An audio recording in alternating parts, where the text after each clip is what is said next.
नमस्कार, स्वागत है आपका न्यूज़ प्लस 21 में और मैं हूं आपके साथ में अविनाश चंद्रवंशी। तिल्दा नेवरा में हुए हत्याकांड मामले में 90 दिन के भीतर 6 आरोपियों को आजीवन कारावास की सजा मिली है।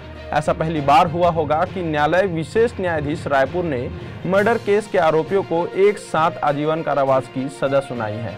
बता दें कि राजधानी से महज 40 किलोमीटर दूर तिल्दा नेवरा थाना क्षेत्र अंतर्गत एक युवक के हत्या का मामला सामने आया था। घटना तिल्दा के रेलवे रेक पॉइंट के पास की थी, जहां एक शादी समारोह में डीजे में नाचते वक्त विवाद हो गया था। विवाद को बढ़ते देख मृतक दादू उर्फ थानेश्वर ने बीच बचाव करने पहुंचा, लेकिन उसे नहीं मालूम था कि बीच बचाव में उसकी भी जान चले जाएगी। दरअसल ये मामला 8 अक्टूबर की रात करीब 9 बजे की है। तिल्दा में एक मोहल्ले में शादी हो रही थी। इसी बीच डीजे की धुन में सब नाच रहे थे और डीजे में नाचते वक्त कुछ आपसी विवाद हुआ। विवाद में शामिल युवकों के बीच दादू उर्फ थानेश्वर पहुंचा और लड़ाई रोकने की कोशिश की। इसी बीच विवाद में शामिल युवकों ने थानेश्वर को अपशब्द बोलते हुए लाठी, डंडे और चाकू से ताबड़तोड़ हमला कर दिया। जैसे तैसे आसपास के लोगों ने मामला शांत कराया और थानेश्वर को अस्पताल में भर्ती कराया। इस मामले में पुलिस ने 6 आरोपी हरिशंकर सोनवानी, प्रकाश साहू, नारायण देवांगन, करण संतवानी, धनेश्वर उर्फ डेहड़ा बांधे, कैलाश कुमार बांधे को गिरफ्तार किया था। वहीं इस मामले में आरोपियों का कहना था कि वो घटना के दौरान घटना स्थल पर नहीं थे। पर इस मामले को लेकर मृतक के भाई प्रार्थी मुकेश गेंडरे ने तिल्दा थाने में एफआईआर दर्ज कराया, जिसके बाद पुलिस मामले की जांच में जुट गई। इस मामले में 9 लोगों ने कोर्ट में प्रार्थी के पक्ष में गवाही दिया था। वहीं जांच और साक्ष्य के आधार पर कोर्ट ने 90 दिनों के भीतर सभी 6 आरोपियों को आजीवन कारावास की सजा सुनाई है। इस घटना में अभियोजन की सहायता करने में प्रदीप साहू ने तत्परता दिखाई। आइए जानते हैं इस केस को हैंडल करने वाले एडवोकेट नीलेश ठाकुर ने क्या कुछ कहा। तिल्दा में एक घटना हुआ था 8/4/2022 को और उसमें एक युवक की मृत्यु हो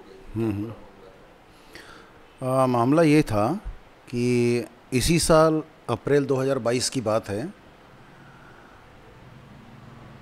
तिल्दा नेवरा रेक पॉइंट के पास रेलवे रेक पॉइंट है, वहाँ पर ये घटना हुई थी और शादी का कार्यक्रम वहाँ चल रहा था, जहाँ पर डीजे बजाया जा रहा था, तो वहाँ बहुत भीड़ भाड़ भी थी। उसी दौरान आरोपी गणों ने एक लड़के को चाकू से, रॉड से निकाल करके मारपीट किया, जिसमें उसकी हत्या हुई है।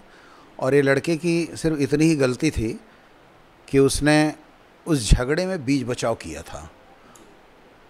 वो लड़का दादू है उर्फ थानेश्वर, जो आदिवासी वर्ग का है और अनुसूचित जाति का है वो व्यक्ति जिसकी डेथ हुई है। और इस घटना की रिपोर्ट उसके भाई ने, मुकेश गेंडरे ने लिखाई थी और फिर न्यायालय ने इन सभी आरोपी गणों को आजीवन कारावास की सजा दिया है 302 के मामले में।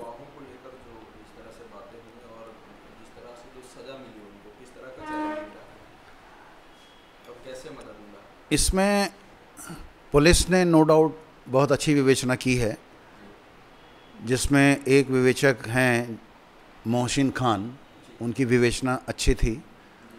उन्होंने विवेचना के दौरान जो तथ्य इकट्ठे किए, और चूँकि ये मामला अनुसूचित जनजाति से जुड़ा हुआ था, इसलिए उनके वरिष्ठ अधिकारी जो यहाँ पर उप पुलिस अधीक्षक थीं श्रीमती अंजलि गुप्ता, उनके द्वारा विवेचना की गई। इन दोनों विवेचकों ने बहुत ही अच्छे से तथ्य को जुगाड़े और इन तथ्यों को एकत्र करके न्यायालय के समक्ष चालान पेश किया अभियुक्त गणों के विरुद्ध में। न्यायालय ने गंभीरता से इस विषय पर विचार किया। अभियोजन ने कुल 11 साक्षियों का परीक्षण कराया था। लगभग सभी साक्षियों ने अभियोजन की कहानी का समर्थन किया और बचाव पक्ष ने जो अपना बचाव लिया था, वे अपने बचाव को साबित करने में असफल रहे। अंततः न्यायालय ने यह पाया कि आरोपी गणों ने ही चाकू और रॉड से वार करके दादू उर्फ थानेश्वर की हत्या किया है, जिसके परिणाम स्वरूप न्यायालय ने सभी आरोपी गणों को आजीवन कारावास की सजा से दंडित किया है। इस प्रकार इस मामले में सभी आरोपियों को सजा मिली और मृतक के परिजनों को न्याय मिला। और ऐसे ही तमाम बड़ी जानकारियों से अपडेट रहने के लिए हमारे YouTube चैनल को लाइक और सब्सक्राइब करना ना भूलें। नोटिफिकेशन के लिए बेल आइकन जरूर दबाएं। देखते रहें न्यूज़ प्लस 21, आपके हक की बात।